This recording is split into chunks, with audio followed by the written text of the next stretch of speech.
Hello and welcome back. In this short lecture, I want to talk a little bit about a really devastating genetic disease.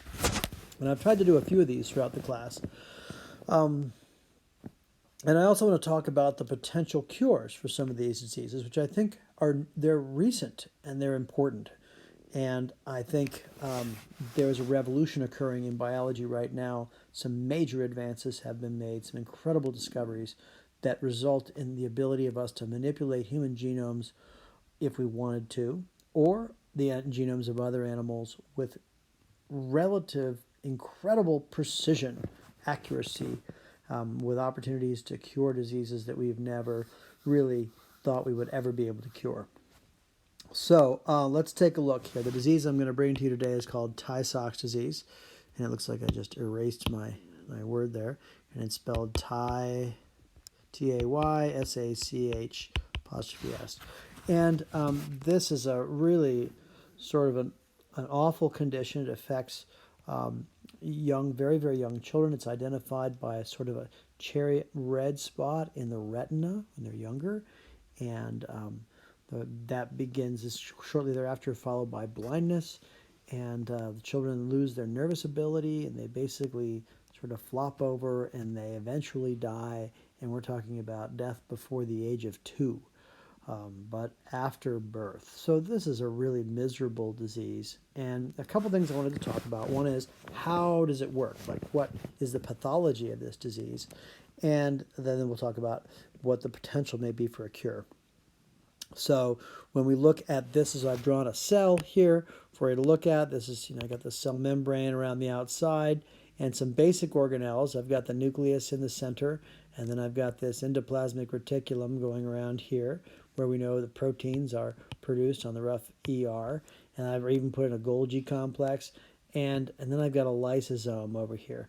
And the lysosome is the one that I'm interested for this particular disease, because what ends up happening is that the lysosome over time gets larger and larger and larger. And so when these children are born, their lysosomes are probably close to normal size, but as they begin doing their own metabolism, they build up.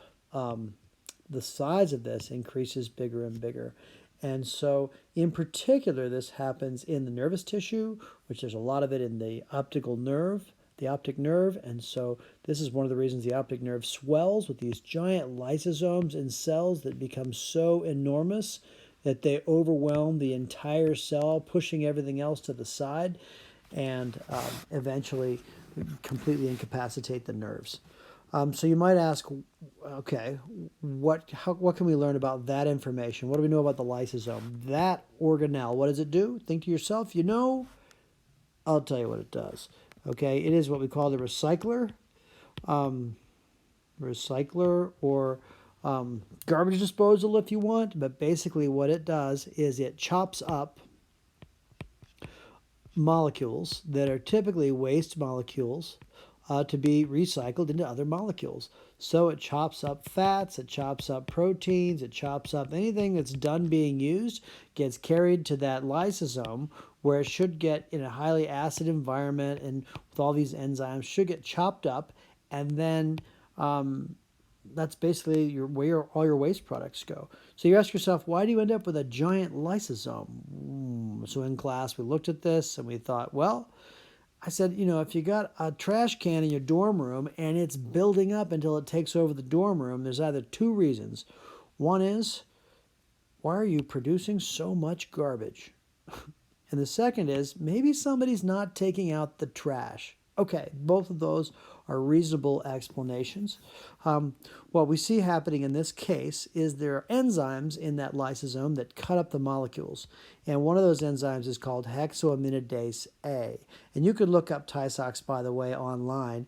You can check Wikipedia, which is where I got most of the information for this. They have really amazing detailed explanations of locations of genes, shapes of proteins, the whole thing on there, right? But hexoaminidase A cuts up a lipid molecule. It's a fat molecule, right? And so what happens with Tay-Sachs disease is there's a single mutation in that region of genome, right? So you can imagine you've got all this DNA, and then you've got a single spot where, boom, one of those base pairs gets switched to a different base pair, right? Maybe it's A goes to T, maybe it's C goes to A.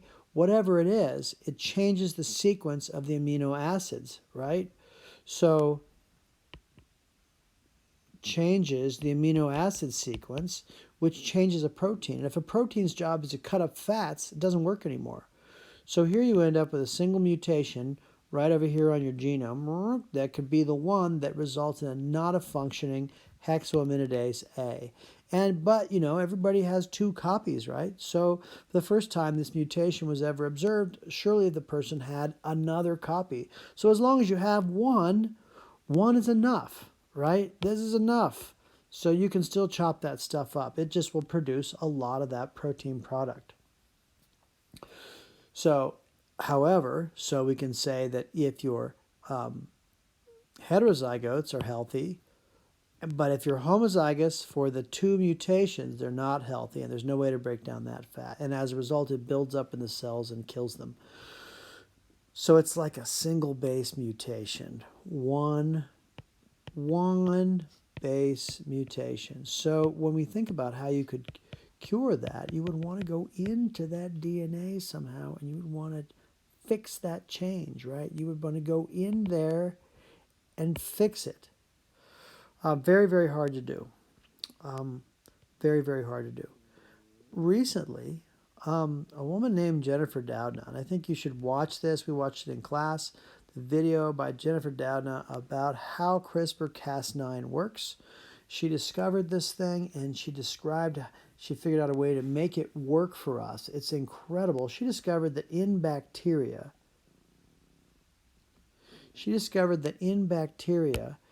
bacteria have, that she was studying. She was doing basic research out at Berkeley, and bacteria battle against viruses, right? That's what they do all the time. What she discovered is that those bacteria have a region of DNA that actually cuts up and saves the DNA of viruses that it has killed, right? So bacteria save the DNA sequences. They save like an identifier of viruses they have battled, right? That's crazy. And what she figured out is if you could use that region, you're like, oh, you can stick DNA into DNA. That's kind of neat. They can do. What if we put a targeting system on that called Cas9, or a pair of scissors like Cas9? Anyway, these two parts, and we use them to go into DNA and either clip out or clip in sections of DNA. And it turns out that, as I had described to you previously about GMOs, we can move DNA around by sacrificing thousands or millions of cells and hoping that one of them takes up the DNA. But that's no way to modify like a human's genome. That isn't effective at all. However, if you could go into a single cell and change a single piece of DNA, that would be amazing. It turns out the CRISPR-Cas9 system can do that. You can go into the DNA and you can change a single sequence. You can change a group of sequences. You could insert an entire genome, an entire gene. You could clip out an entire gene. And you can do it. It looks like you can do this without damaging any of the other DNA parts. That is amazing. That was just discovered in 2015. The world in biology has been turned upside down, and they are using this right now to cure people that have HIV. They're using this to cure genetic diseases like Tay-Sach disease. They're figuring out how to use this in a way that can save human lives and reduce suffering. And as you'll hear from Jennifer Doudna, they're also worried about how this might be used for less beneficial purposes. So for that reason, I want you to watch the video to see how it works, okay? And then, you can start thinking about what a change this is. I'm going to repeat the change. Previously, we could change some DNA, but you couldn't do it like in a single corn embryo. you couldn't change like the zygote because you had to have millions of zygotes so you could squash them all and maybe change one or two of them. But now you can actually put CRISPR-Cas9 into a single corn embryonic cell or like a single cell of the zygote, and it will zip in there to the DNA and it will clip in or clip out any section of DNA that you have given it. Wow. Yeah, worlds are changing fast. Time to get